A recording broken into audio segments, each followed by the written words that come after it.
सभागृहामध्ये मी पहिलंच भाषण केलं. 7 मिनिटाची संधी मिळाली. नीट तयारी केली होती, त्यामुळे 7 मिनिटात मांडता आला तेवढा विषय मांडला. पण ते पहिलंच भाषण झाल्यानंतर एक चिठ्ठी माझ्याकडे आली. त्याच्यात एवढंच लिहिलं होतं, छान बोललास, आणि खाली सही होती नारायण राणे. मी असं म्हणेन की माननीय राणे साहेब, माननीय मुंडे साहेब यांच्यासोबत सभागृहात काम करायला मिळणं यापेक्षा मोठी पर्वणीच दुसरी नव्हती. कदाचित माझ्या संपूर्ण संसदीय जे काही यश मला मिळालं, त्या यशाचं श्रेय जर कोणाला द्यायचं असेल तर राणे साहेबांसारख्या माझ्या नेत्यांना द्यावं लागेल, की ज्यांनी त्यावेळी फडणवीस साहेबांसाठी जोरदार टाळ्या वाजूया. महाराष्ट्राला एका विकासाच्या उंचीवर घेऊन जाण्यासाठी वेगवान निर्णय घेणारे, प्रशासनाची पकड असणारे देवेंद्रजी फडणवीस साहेब आपलं मनोगत व्यक्त करत आहेत.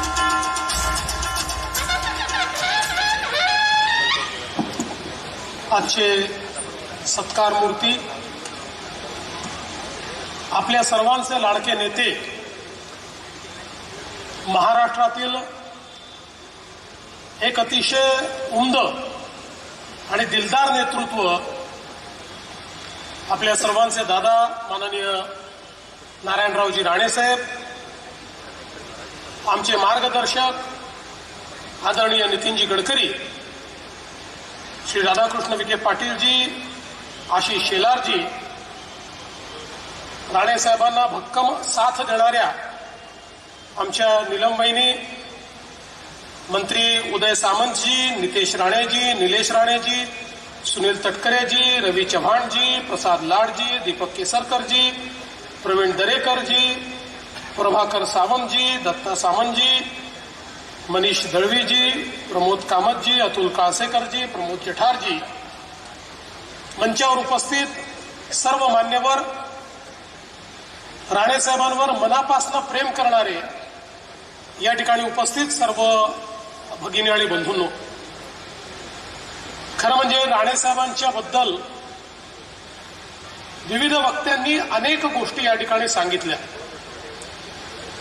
पण मला हे सौभाग्य लाभलं की अनेक वर्ष महाराष्ट्राच्या विधानसभेमध्ये मी त्यांच्यासोबत काम करू शकलो आणि विधानसभेची कारकीर्द जी सुरू केली ती त्यांच्या नेतृत्वातच आम्ही सुरू केली. त्यावेळी आमच्या भाजपचे नेते गोपीनाथरावजी मुंडे होते आणि सभागृहामध्ये आमच्या सर्वांचे महायुतीचे नेते माननीय नारायणराव राणे होते. आणि आता जे काही या ठिकाणी सगळ्यांनी सांगितलं ते माझ्या डोळ्यांनी पाहण्याचा आणि माझ्या कानांनी ऐकण्याचा अनुभव मला हा घेता आला. मला त्याचा अतिशय आनंद आहे. मला आठवतं की सभागृहामध्ये मी पहिलंच भाषण केलं. 7 मिनिटाची संधी मिळाली. नीट तयारी केली होती, त्यामुळे 7 मिनिटात मांडता आला तेवढा विषय मांडला. पण ते पहिलंच भाषण झाल्यानंतर एक चिठ्ठी माझ्याकडे आली. त्याच्यात एवढंच लिहिलं होतं, छान बोललास, आणि खाली सही होती नारायण राणे.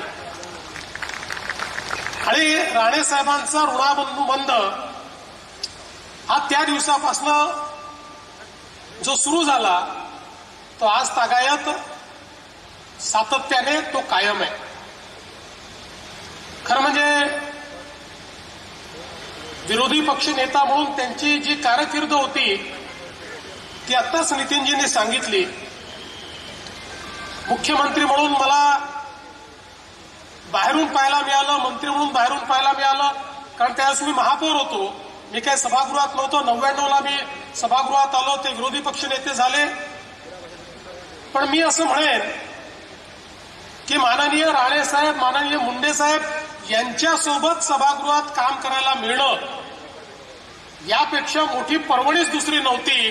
कदाचित माझ्या संपूर्ण संसदीय जे काही यश मला मिळालं त्या यशाचं श्रेय जर कोणाला द्यायचं असेल तर राणे साहेबांसारख्या माझ्या नेत्यांना द्यावं लागेल की ज्यांनी त्यावेळी मार्गदर्शनही केलं आणि प्रोत्साहनही दिलं.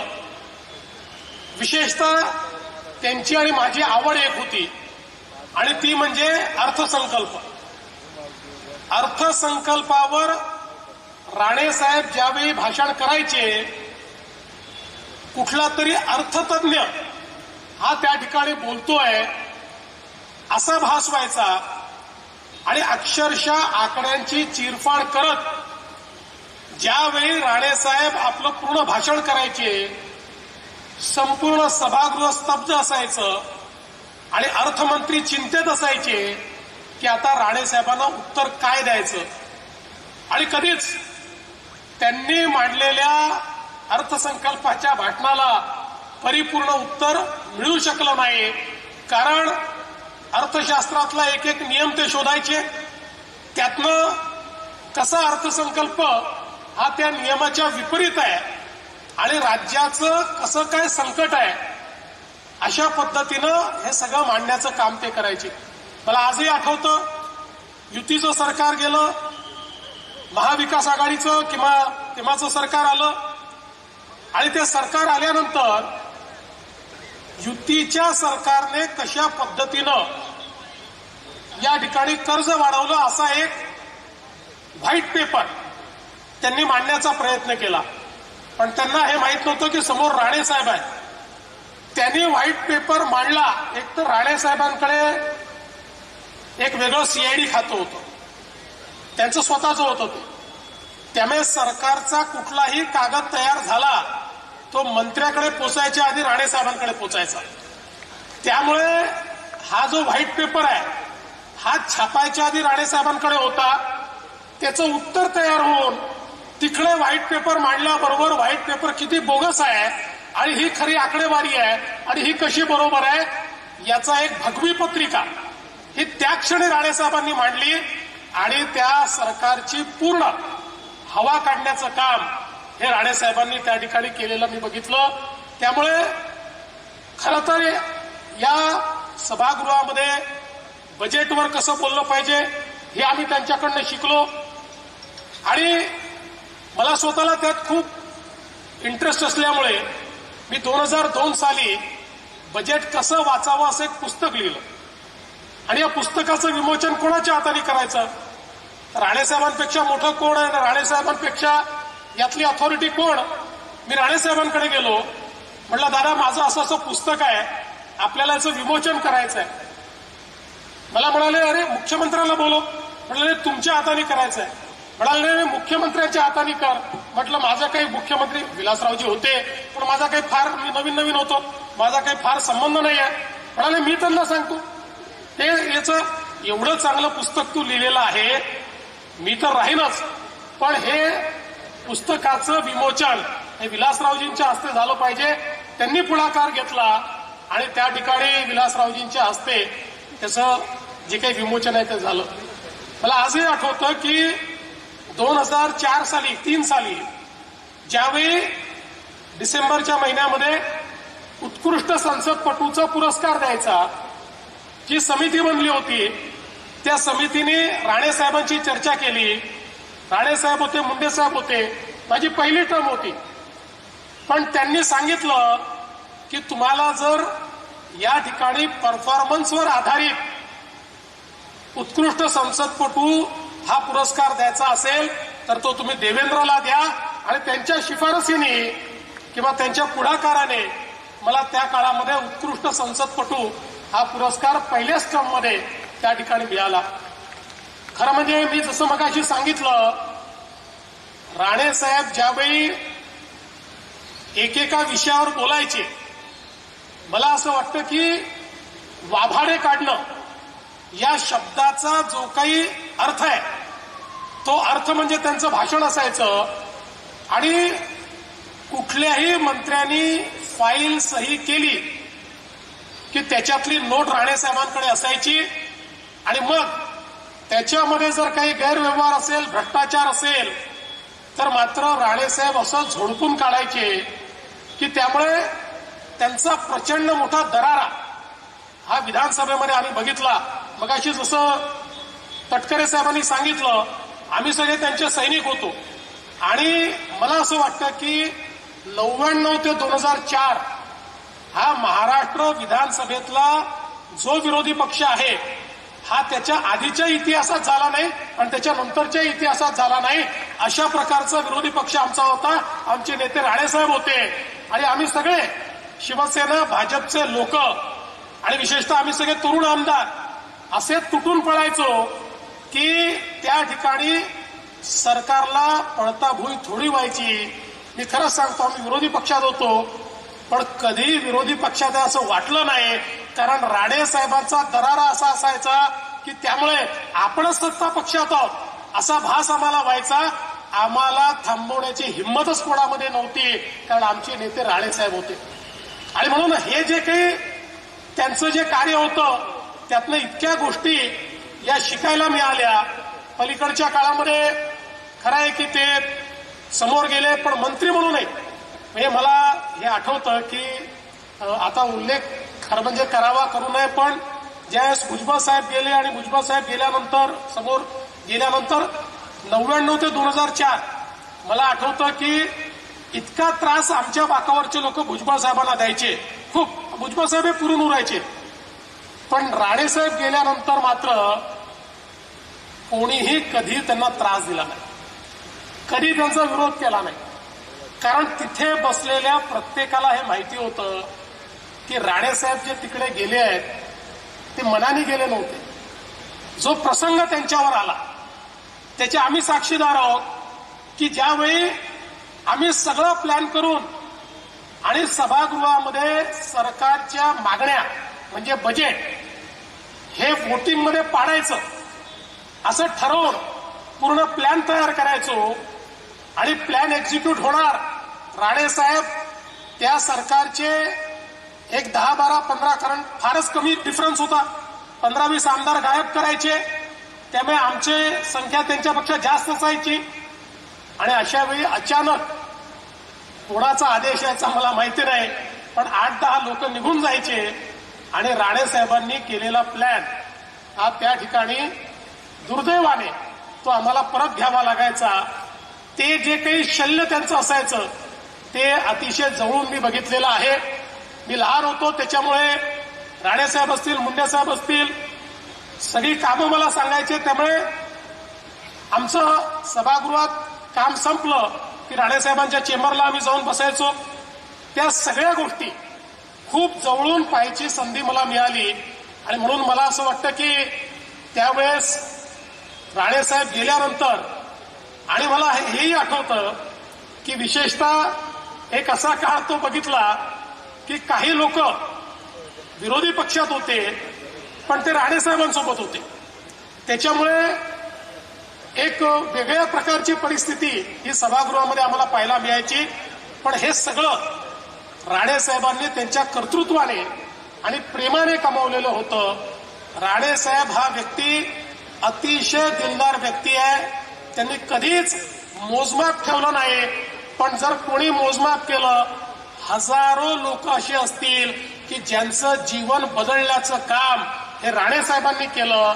शेकडो लोक असे असतील की ज्यांना मुंबईमध्ये कधी जन्मात घर घेता आलं नसतं, पण त्यांना घर देणारे राणेसाहेब होते.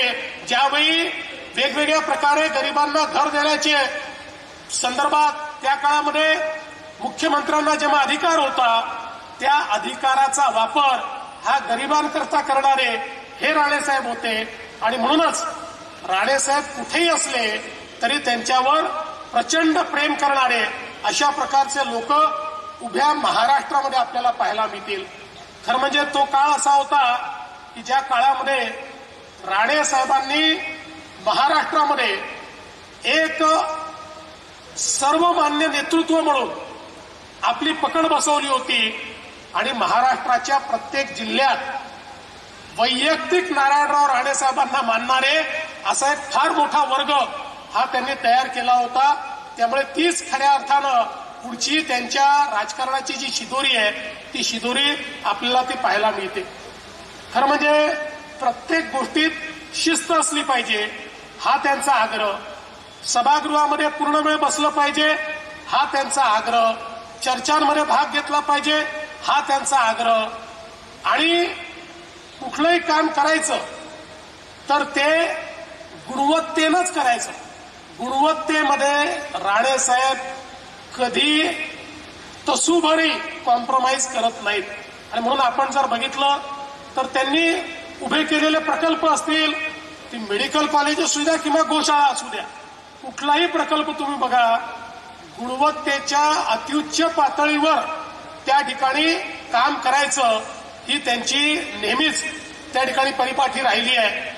आणि म्हणूनच जर कुठे, जसं नितीनजीने सांगितलं, कुठेही गुणवत्तेशी कॉम्प्रोमाइज होत असेल तर बेधडक सांगणारे राणेसाहेब आहेत. मला असं वाटतं की राणेसाहेब कधी पोटात ठेवू शकले नाही. त्यांच्या भावना ज्या असतील त्या तोंडावर सांगण्याचं काम ते करतात, कुणाला आवडो की न आवडो. पण कसं पु ल देशपांडेंनी म्हटलंय, कोकणातला माणूस कसा असतो, तर कोकणातला माणूस हा इथल्या फणसासारखा असतो. वर जरी काटे दिसले, जरडता दिसली तरी आतमध्ये गोडवा असतो. हे जे वाक्य पुलंनी लिहिलं त्यावेळेस कदाचित पुलंच्या समोर नारायणराव राणेच असतील असं मला वाटतं. असं त्यांचं नेतृत्व आहे. आणि माझा तर त्यांचा संबंध असा आहे की ते देवेंद्र म्हणून मला कधी रागवू शकतात. कधी कधी म्हणतात, अरे मी तुम्हाला देवेंद्र म्हणतो. मी म्हटलं, राणेसाहेब तुमचा अधिकारच आहे. जेवढा तुमचा अधिकार निलेश आणि नितेशवर आहे तेवढाच अधिकार माझ्यावर देखील आहे. आणि माझ्या सगळ्या या राजकीय वाटचालीमध्ये नेहमी एका नेत्याच्या भूमिकेत, मार्गदर्शकाच्या भूमिकेत राणेसाहेबांना मी बघितलं. आजही एखादी गोष्ट आवडली नाही, मला वेळ घेतात, घरी येऊन सांगतात, रागवतात, हे चुकलं म्हणून सांगतात, पण त्यांचं प्रेम मात्र कधी कमी होत नाही. मला ते नेहमी असं म्हणतात, राणेसाहेब जेव्हा जेव्हा माझ्याकडे येतात तेव्हा मला म्हणतात, बघा मला एखाद्याचा राग आला ना तर मी त्या ठिकाणी बेमुरुवत असतो, मी काही त्याला सोडत नाही. पण तुमच्या समोर आल्यानंतर माझा राग निघून जातो. तुम्ही काय करता मला माहिती नाही, पण माझा राग निघून जातो. अशा पद्धतीनं मला खरं म्हणजे अतिशय प्रेम हे राणेसाहेबांनी या ठिकाणी दिलं. आणि राणेसाहेबांचा खरं म्हणजे मी असं म्हणेन, या सगळ्या यशामध्ये, या वाटचालीमध्ये खऱ्या अर्थानं नीलम बहिणी ज्या आहेत, हे जे लेडी लक आहे हे अत्यंत महत्वाचं असं माझं मत आहे. अतिशय शांतपणे वहिनी या सगळ्या काळामध्ये त्यांच्या पाठीशी खंबीरपणे उभ्या असलेल्या आपण सगळ्यांनी बघितल्या. आणि आज ही देखील आनंदाची गोष्ट आहे की नितेशजी असतील किंवा निलेशजी असतील, या दोघांनी राणेसाहेबांचा वारसा हा अत्यंत समर्थपणे या ठिकाणी चालवलेला आहे. आणि मला असं वाटतं की निश्चितपणे ज्या प्रकारचं बाळकडू हे त्यांना मिळालं त्यातून भविष्यकाळ या दोन्ही तरुण नेत्यांचा अतिशय उज्ज्वल आहे, हे आज या ठिकाणी मी निश्चितपणे सांगू शकतो. राणेसाहेबांच्या जीवनामध्ये हिंदुहृदय सम्राट शिवसेना प्रमुख बाळासाहेब ठाकरे यांच्याबद्दल एक वेगळं स्थान आहे. ते जरी त्या काळात पक्ष सोडून गेले, पण आजही बाळासाहेबांचं नाव घेतलं तर राणेसाहेब इतकं भरभरून बोलतात, इतक्या आठवणी त्यांच्याकडे आहेत. त्यातली प्रत्येक आठवण ही अतिशय आपल्या हृदयाला स्पर्श करणारी आहे. आणि मला असं वाटतं की त्यांच्या जीवनामध्ये तो जो काही आशीर्वाद श्रद्धेय बाळासाहेबांचा मिळाला तो ते कधीच विसरले नाहीत. आणि सदैव त्यांची आठवण ठेवत त्याच मार्गानं चालण्याचा प्रयत्न त्यांनी केला. आणि म्हणूनच नितीनजी जे म्हणाले की ते कुठेही असले तरी हिंदुत्वाचा मार्ग सोडला नाही, कुठेही असले तरी मराठी माणसाचा आग्रह त्यांनी सोडला नाही. आणि विशेषतः कोकणाच्या बद्दल त्यांचं प्रेम हे आपल्या सगळ्यांना माहिती आहे. कोकणाच्या विकासाच्या संदर्भात खऱ्या अर्थानं जर या विकासाला दिशा देण्याचं काम हे कोणी केलं असेल तर ते राणेसाहेबांनी त्या ठिकाणी केलं. आणि आजही कधीही जर आम्ही त्यांच्याशी चर्चा करायला लागलो तर त्यांचा पहिला विषय तोच असतो, कोकणाचा जीडीपी कसा वाढवायचा, कोकणाचं पर कॅपिटा इन्कम कसं वाढवायचं, कोकणामध्ये मोठ्या प्रमाणात रोजगाराच्या संधी कशा वाढवायच्या. मला असं वाटतं की राणे साहेब तसे तर महाराष्ट्राचे नेते आहेत, देशाचे नेते, देशाचे मंत्री म्हणून काम करायला त्यांना संधी मिळाली, पण त्यांच्या हृदयामध्ये मात्र सातत्याने कोकण हा आपल्याला त्या ठिकाणी जिवंत दिसतो, स्पंदित दिसतो. आणि मला असं वाटतं की हे जे नेतृत्व आहे महाराष्ट्राचं, आज जरी ते 75व्या वर्षात पदार्पण करत असले तरी आपल्याला कल्पना आहे की खरं म्हणजे राजकारणातली कारकीर्द ही तशी ज्याला प्रगल्भता म्हणते ती 60व्या वर्षी चालू होते. त्यामुळे 75 हे काय वय नाही. उलट मला असं वाटतं की आता हा एक पडाव आहे आणि यानंतर राणेसाहेब अजून खूप नेतृत्व तुम्हाला करायचं आहे, आम्हाला खूप मार्गदर्शन करायचं आहे.